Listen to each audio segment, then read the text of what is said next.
Однажды лесник Федор заметил странное явление, которого раньше никогда не видел. Однажды он забрался на охотничью вышку и стал наблюдать за окрестностями. Он должен был выследить стадо диких кабанов и сосчитать количество молодых особей. В тот сезон было много беременных самок, и дятлы дрались как стенка на стенку. Стадо ожидал настоящий беби-бум, и квоту на отстрел пришлось оставить. Дикие свиньи настолько пугливы, что не подпустят человека на близкое расстояние. Для подсчета количества животных Федор залез на лестницу и спрятался в сарае. Через некоторое время раздался стук копыт. Это были не дикие свиньи. Федор умел различать животных на слух, иначе он зря стал бы лесником. Стараясь не вздрогнуть, он решил взглянуть и от удивления даже забыл об осторожности и встал прямо из своего убежища. Башня была высокой, и животные едва замечали его движение. Мимо башни пробежала стая волков, а с ними лошадь. Лошадь в стае волков, кто бы мог представить себе такое? И тут Федор вспомнил, как в соседней деревне у кого-то сбежала лошадь. С тех пор прошло несколько лет, хозяин нашел свою кобылу в лесу, она лежала на траве, заботливо укрывая маленьких волчат. Их было 5, может быть, 7, он не считал. Они были в том возрасте, когда им уже не нужно было молоко, а нужна была защита и тепло. Видимо, их мать умерла или бросила их по какой-то причине. Хозяин не хотел проверять это и не смог бы, даже если бы захотел, но он не хотел. Он просто надел уздечку и взял свою лошадь. Они шли по лесу, и волки с тявканьем бежали за ними, чтобы уйти от надоедливых щенков. Хозяин вскочил на лошадь, даже седла не было, и пустил ее галопом. Щенки отстали, хозяин поместил беглянку в сарай, а утром она сбежала. Он искал ее еще 3 раза и привел домой, но потом сдался.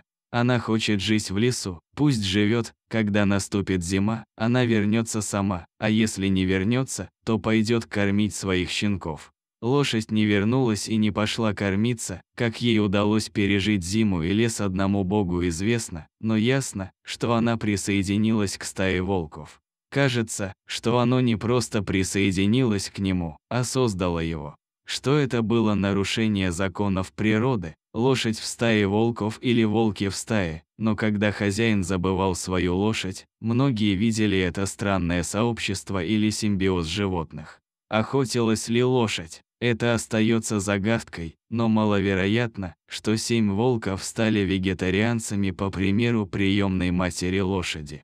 Федор не поверил в эту историю, хотя в округе было немало очевидцев, и теперь он стал одним из них.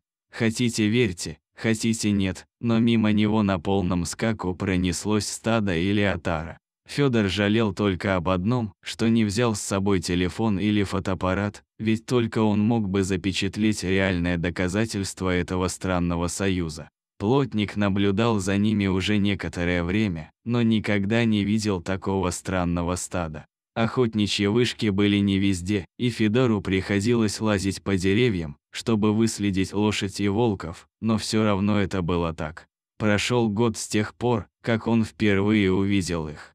Федор начал подозревать, что, может быть, ему все это привиделось, может быть, у него галлюцинации. И тут, в небольшой рощице в тени, где кучи снега еще скрывались под ветвями деревьев, Федор увидел следы, прямо на старом снегу, отпечатки волчьих и лошадиных копыт. Федор понял направление и пошел по следам дальше. По песчаному склону были также следы лошадей и волков, так что он шел в правильном направлении. Вдалеке он заметил странную семью, лошадь, мирно пасущуюся на берегу реки, а неподалеку – волков, отдыхающих под верхушками деревьев. Возможно, неопытный человек подумал бы, что волки выследили лошадь и нападут на нее. Но Федор сразу понял, что ничего такого не происходит, волки расслабились, катаются по траве, чешут себя лапами за ушами и зевают. Вдруг один из волков вскочил, подошел к лошади и стал теребить ее за морду. Лошадь фыркнула и повернула голову, они явно были довольны друг другом и подружились. На этот раз Федор сделал много снимков и, рассматривая каждый из них дома, вдруг заметил, что бока лошади сильно вздулись, не оставалось сомнений, что лошадь беременна. Какие новости? Мать волчицы решила завести жеребенка и где-то нашла себе пару. Как говорится, это было несложно, лошадь и жеребенок где-то встретились. С этого момента Федор почти неотрывно следил за лошадью, переживая за жеребенка.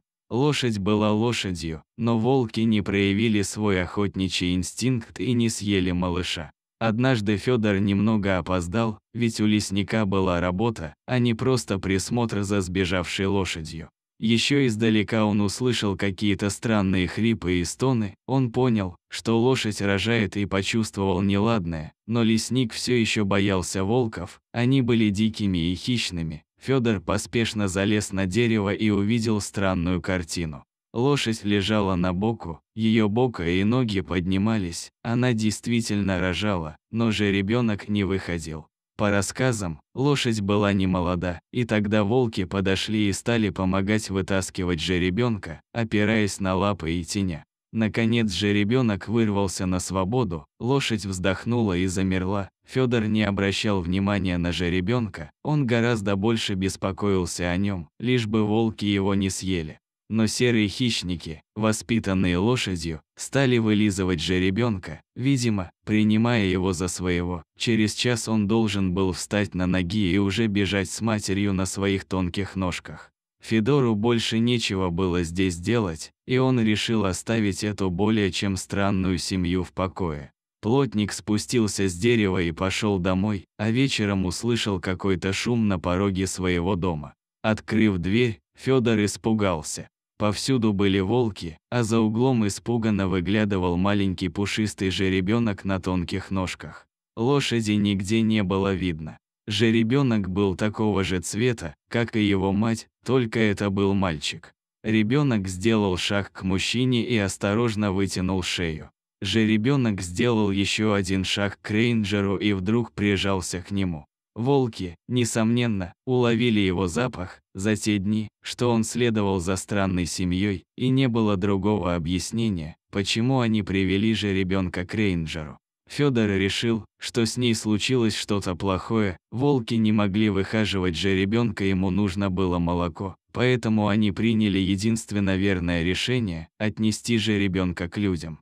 К тому времени, когда Федор выхаживал жеребенка в конюшне, волки уже ушли. Утром егерь отправился к месту родов лошади, и его худшие ожидания оправдались. Лошадь по-прежнему лежала там же, где и вчера. Копытная мать, вырастившая стаю волков, ушла в мир иной, решив родить своего ребенка. Ее нельзя было так просто оставить. Федор похоронил коня на берегу, где он любил пастись и топтать сочную траву.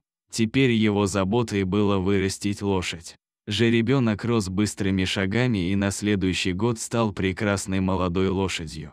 С тех пор Федор не видел волков, и это его почему-то беспокоило. Весной в районе появились браконьеры, и казалось, что они одного за другим перестреляли всех волков, а Федор даже знал, сколько в стае было самок и самцов.